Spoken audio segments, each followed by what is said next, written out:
Hello, in this video I'm gonna show you how to fix problem when you get internet connection but you cannot browse your Google Play Store, as in this case I open the app, but when I press on the install it will be in the pending state forever. It will never be installed. So we can wait for about 5 seconds and nothing will change.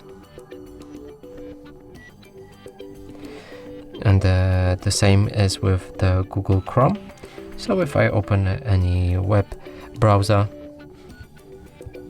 and go to any website, it won't load properly. So to fix that, we'll need to go to our settings, scroll down and find General Management. From here go to Date and Time and enable Automatic Date and Time. Now if we go back to Google Play Store, we can cancel the download and press on the install again, and it should install right now. The same will be with the Google Chrome. If I reload the page, it should load properly.